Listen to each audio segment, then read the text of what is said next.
أعوذ بالله من الشيطان الرجيم. بسم الله الرحمن الرحيم. تبارك الذي بيده الملك وهو على كل شيء قدير. الذي خلق الموت والحياة ليبلوكم أيكم أحسن عملا وهو العزيز الغفور. الذي خلق 7 سماوات طباقا ما ترى في خلق الرحمن من تفاوت فارجع البصر هل ترى من فطور ثم ارجع البصر كرتين ينقلب إليك البصر خاسئا وهو حسير. ولقد زينا السماء الدنيا بمصابيح وجعلناها رجوما للشياطين وأعتدنا لهم عذاب السعير. وللذين كفروا بربهم عذاب جهنم وبئس المصير. إذا ألقوا فيها سمعوا لها شهيقا وهي تفور تكاد تميز من الغيظ كلما ألقي فيها فوج سألهم خزنتها ألم يأتكم نذير قالوا بلى قد جاءنا نذير فكذبنا وقلنا ما نزل الله من شيء إن أنتم إلا في ضلال كبير. فقالوا لو كنا نسمع أو نعقل ما كنا في أصحاب السعير. فاعترفوا بذنبهم فسحقا لأصحاب السعير. إن الذين يخشون ربهم بالغيب لهم مغفرة وأجر كبير. وأسروا قولكم أو اجهروا به إنه عليم بذات الصدور. ألا يعلم من خلق وهو اللطيف الخبير. هو الذي جعل لكم الأرض ذلولا فامشوا في مناكبها وكلوا من رزقه وإليه النشور. أأمنتم من في السماء أن يخسف بكم الأرض فإذا هي تمور أم أمنتم من في السماء أن يرسل عليكم حاصبا فستعلمون كيف نذير. ولقد كذب الذين من قبلهم فكيف كان نكير. أولم يروا إلى الطير فوقهم صافات ويقبضن ما يمسكهن إلا الرحمن إنه بكل شيء بصير. أمن هذا الذي هو جند لكم ينصركم من دون الرحمن إن الكافرون إلا في غرور. أمن هذا الذي يرزقكم إن أمسك رزقه بل لجوا في عتو ونفور. أفمن يمشي مكبا على وجهه أهدى أمن يمشي سويا على صراط مستقيم قل هو الذي أنشأكم وجعل لكم السمع والأبصار والأفئدة قليلا ما تشكرون قل هو الذي ذرأكم في الأرض وإليه تحشرون ويقولون متى هذا الوعد إن كنتم صادقين قل إنما العلم عند الله وإنما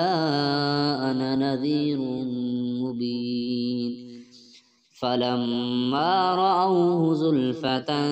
سيئت وجوه الذين كفروا وقيل هذا الذي كنتم به تدعون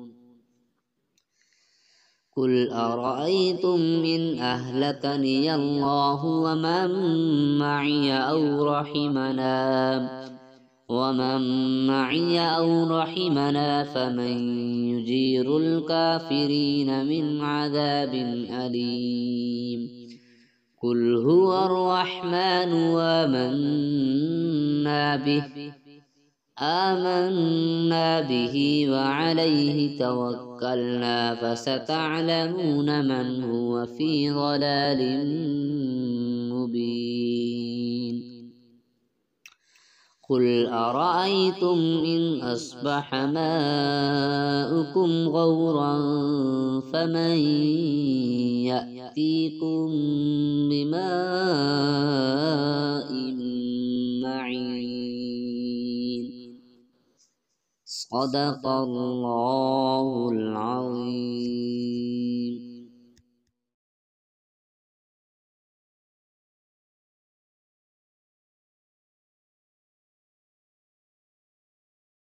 أعوذ بالله من الشيطان الرجيم. بسم الله الرحمن الرحيم. ياسين والقرآن الحكيم إنك لمن المرسلين على صراط مستقيم تنزيل العزيز الرحيم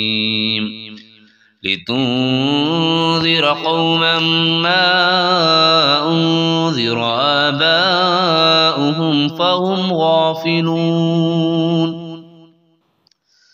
لقد حق القول على أكثرهم فهم لا يؤمنون إنا جعلنا في أعناقهم أغلالا فهي إلى الأذقان فهم مقمحون وجعلنا من بين أيديهم سدا ومن خلفهم سدا فأغشيناهم فهم لا يبصرون وسواء عليهم أنذرتهم أم لم تنذرهم لا يؤمنون إنما تنذر من اتبع الذكر وخشي الرحمن بالغيب فبشره بمغفرة وأجر كريم إنا نحن نحيي الموتى ونكتب ما قدموا وآثارهم وكل شيء أحصيناه في إمام مبين واضرب لهم مثلا أصحاب القرية إذ جاءها المرسلون إذ أرسلنا إليهم اثنين فكذبوهما فعززنا بثالث فقالوا إنا إليكم مرسلون قالوا ما أنتم إلا بشر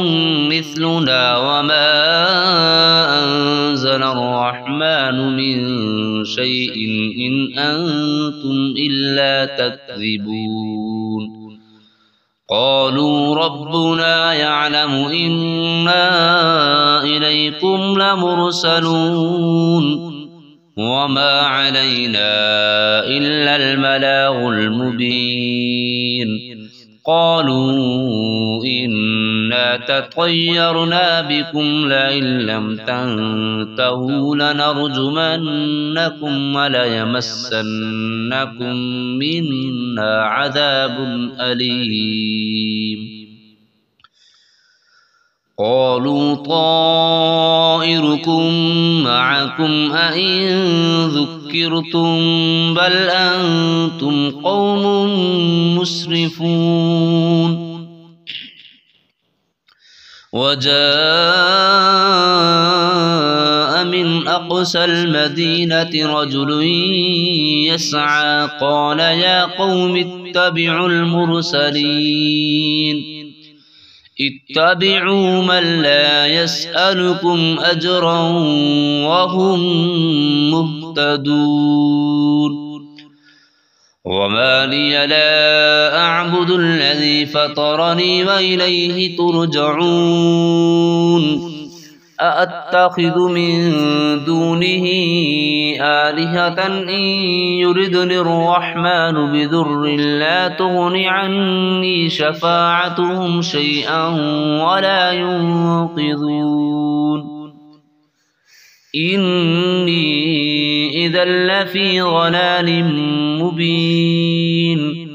إني آمنت بربكم فاسمعون قيل ادخل الجنة قال يا ليت قومي يعلمون بما غفر لي ربي وجعلني من المكرمين وما أنزلنا على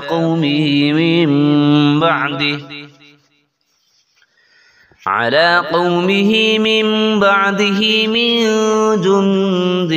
من السماء وما كنا منزلين إن كانت إلا صيحة واحدة فإذا هم خامدون يا حسرة على العباد ما يأتيهم من رسول إلا كانوا به يستهزئون ألم يروا كم أهلكنا قبلهم من القرون أنهم إليهم لا يرجعون وإن كل لما جميع لدينا محضرون وآية لهم الأرض الميتة أحييناها وأخرجنا منها حبا فمنه يأكلون وجعلنا فيها جنات من نخيل وأعناب وفجرنا فيها من العيون ليأكلوا من ثمره وما عملته أيديهم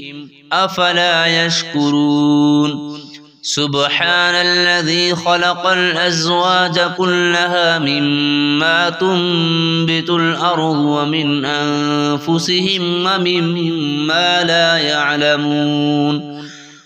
وآية لهم الليل نسلخ منه النهار فإذا هم مظلمون والشمس تجري لمستقر لها ذلك تقدير العزيز العليم والقمر قدرناه منازل حتى عاد كالعرجون القديم لا الشمس ينبغي لها أن تدرك القمر ولا الليل سابق النهار وكل في فلك يسبحون وآية لهم أنا حملنا ذريتهم في الفلك المشحون وخلقنا لهم من مثله ما يركبون وإن نشأ نغرقهم فلا صريخ لهم ولا هم ينقذون إلا رحمة منا ومتاعا إلى حين وإذا قيل لهم اتقوا ما بين أيديكم وما خلفكم لعلكم ترحمون وما تأتيهم من آية من آيات ربهم وما تأتيهم من آية من آيات ربهم إلا كانوا عنها معرضين وإذا قيل لهم أنفقوا مما رزقكم الله قال الذين كفروا للذين آمنوا أنطعم من لو يشاء الله وطعمه إن أنتم إلا في ضلال مبين ويقولون متى هذا الوعد إن كنتم صادقين ما ينظرون إلا صيحة واحدة تأخذهم وهم يخصمون فلا يستطيعون توصية ولا إلى أهلهم يرجعون ونفخ في السور فإذا هم من الأجداث إلى ربهم ينسلون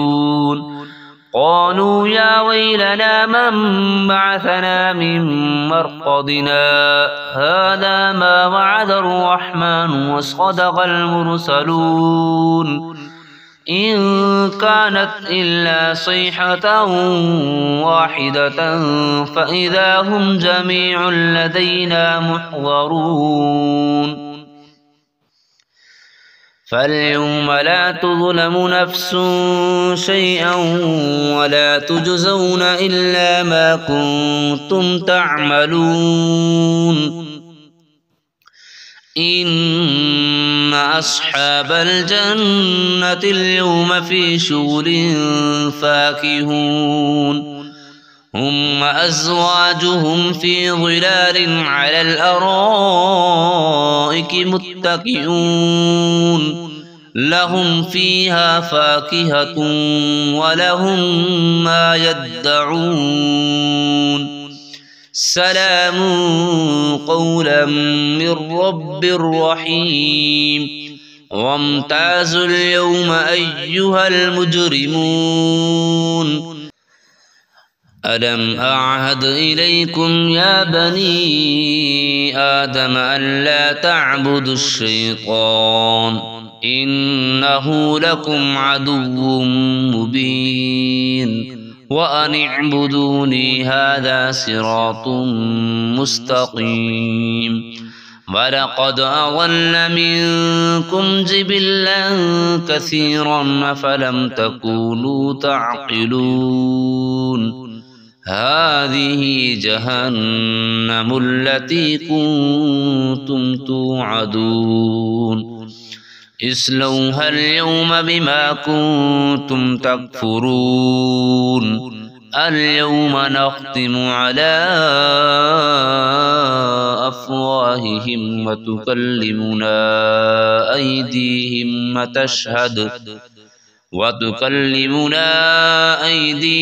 وتشهد أرجلهم بما كانوا يكسبون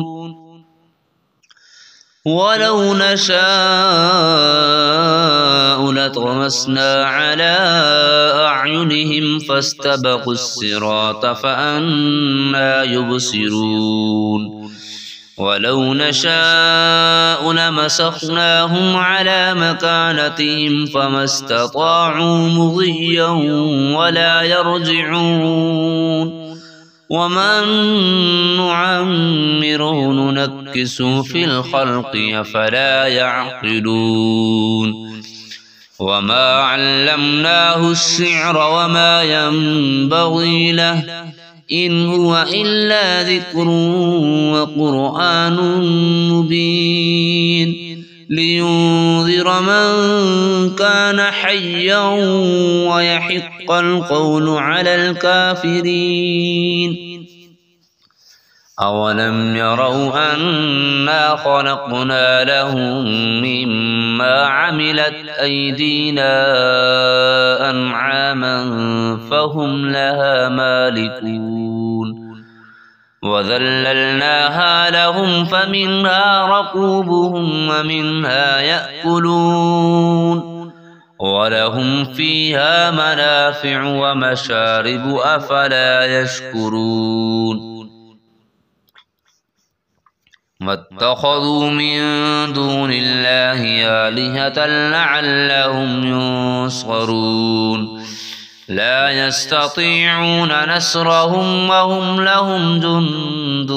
محضرون فلا يحزنك قولهم إنا نعلم ما يسرون وما يعلنون أولم ير الإنسان أنا خلقناه من نطفة فإذا هو خصيم مبين وضرب لنا مثلا ونسي خلقه قال من يحيي العظام وهي رميم قل يحييها الذي أنشأها أول مرة وهو بكل خلق عليم الذي جعل لكم من الشجر الأخضر نارا فإذا أنتم منه توقدون أوليس الذي خلق السماوات والأرض بقادر على أن يخلق مثلهم بلى وهو الخلاق العليم إنما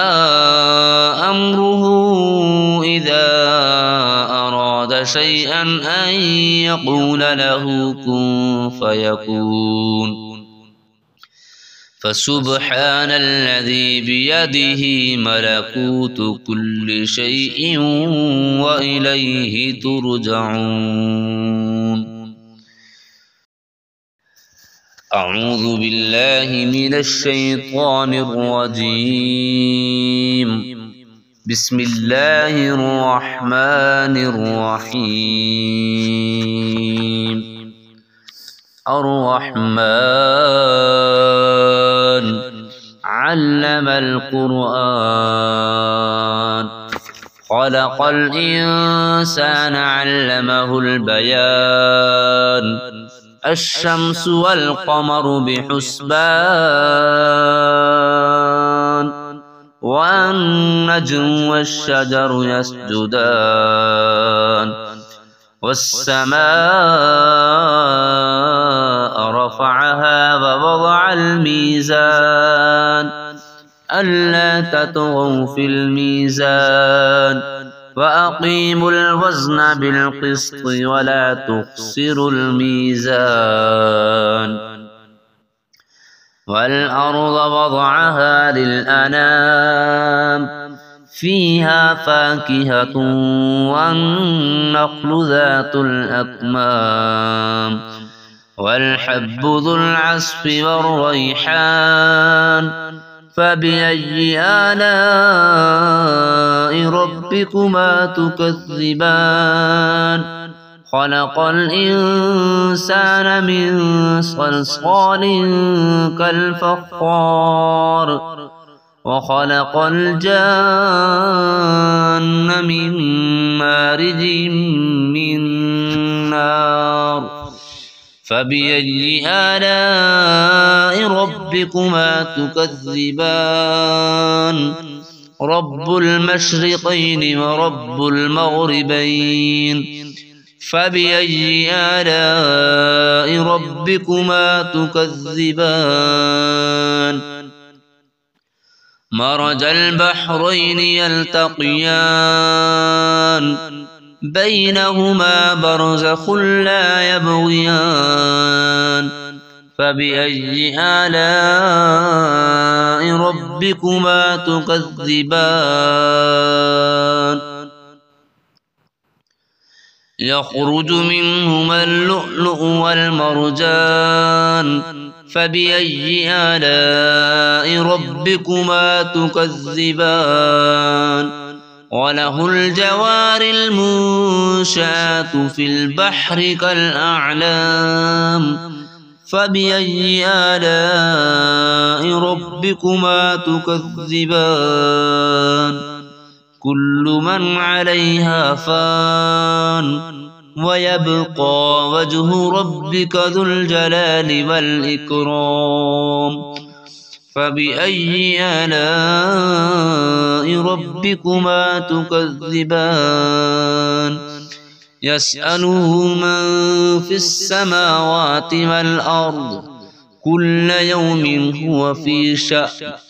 فبأي آلاء ربكما تكذبان سنفرغ لكم أيها الثقلان فبأي آلاء ربكما تكذبان يا معشر الجن والإنس إن استطعتم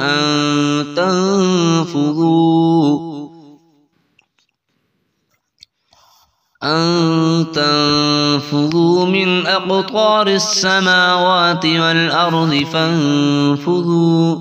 لا تنفذون إلا بسلطان فبأي آلاء ربكما تكذبان يرسل عليكما شواظ من نار ونحاس فلا تنتصران فبأي آلاء ربكما تكذبان فإذا انشقت السماء فكانت وردة كالدهان فبأي آلاء ربكما تكذبان فيومئذ لا يسأل عن ذنبه إنس ولا جان فبأي آلاء ربكما تكذبان يعرف المجرمون بسيماهم فيؤخذ بالنواصي والأقدام فبأي آلاء ربكما تكذبان هذه جهنم التي يكذب بها المجرمون يطوفون بينها وبين حميم آن فبأي آلاء ربكما تكذبان ولمن خاف مقام ربه جنتان فبأي آلاء ربكما تكذبان ذواتا أفنان فبأي آلاء ربكما تكذبان فيهما عينان تجريان فبأي آلاء ربكما تكذبان فيهما من كل فاكهة زوجان فبأي آلاء ربكما تكذبان متكئين على فرش بطائنها من استبرق وجنى الجنتين دان فبأي آلاء ربكما تكذبان فيهن قاصرات الطرف لم يطمثهن إنس قبلهم ولا جان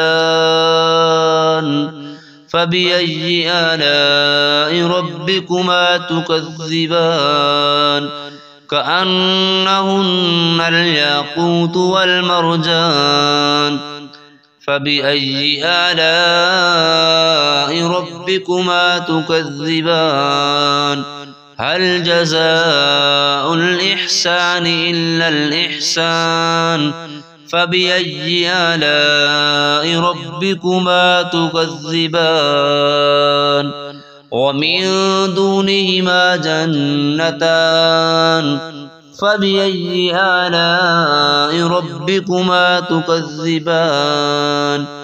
مدهامتان فبأي آلاء ربكما تكذبان فيهما عينان نضاختان فبأي آلاء ربكما تكذبان فيهما فاكهة ونخل ورمان فبأي آلاء ربكما تكذبان فيهن خيرات حسان فبأي آلاء ربكما تكذبان حور مقصورات في الخيام فبأي آلاء ربكما تكذبان لم يطمثهن إنس قبلهم ولا جان فبأي آلاء ربكما تكذبان متكئين على رفرف خضر وعبقري حسان فبأي آلاء ربكما تكذبان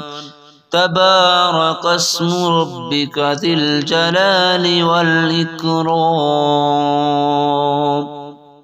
صدق الله العظيم.